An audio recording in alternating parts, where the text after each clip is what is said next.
Ez şevê din li ser wî kevirê devê qeraxê çem rûniştim û bi tevî hêsirên çavên xwe ketim temenê bîst û nehan.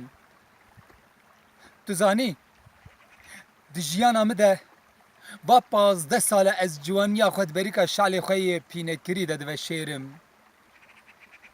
Çiya bilind bin jî wê rojekî repê bikeve. Dibe ku rojek em di nava xiracira jiyanê de rastî hevdû werin. Çiya çi qas bilind bin jî wê rojek repê bikeve. Dibe ku em di nava xiracira jiyanê de rastî hevdû werin û ew ciwaniya ku 15 sal ez berîka şalê xwe yê pînekirî de diveşêrim bikim diyarî ji bo yek carekî kenê te.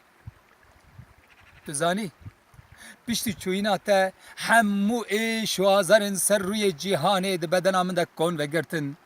Tu zanî piştî çûna te hemû taviyên biharê weke rûnê qelandî bi ser min de bariyan, hestiyên min jî bi goştê canê min reheliya. Lê tu zanî piştî çûyîna te ez bêtir hatim girêdan bi jiyanê ve û ez bêtir rûniştim û ez bêtir mam li ser lingê xwe. Şevê din ez li ser kevirê devê çem rûniştim û bi tevî hêsirên çavên xwe ketim temenê bîst û nehan.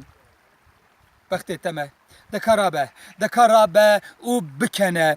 Ew ciwaniya min a ku 14 sale ez di berîka şalê xwe yê pînekirî de diveşêrim bi sozê Xwedê û pêxemberan anha dikim diyarî ji bo yek carekî kenê te.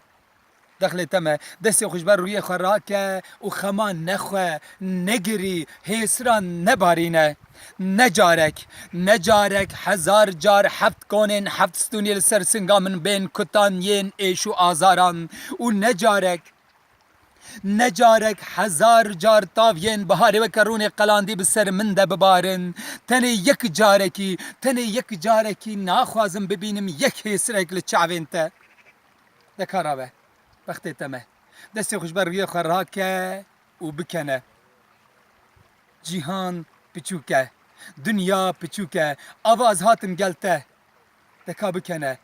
Haştera ew ciwaniya ku ji 14 saliya min û vir de di berîka şalê min yê pînekirî de ye. Anha dikarim, anha dikim diyarî ji bo yek carekî kenê te. Dexlê te me deka bikene. Ew ciwaniya min a ku 15 sal di berîka şalê min yê pînekirî de veşartiye dikim diyarî ji bo yek carekî kenê te.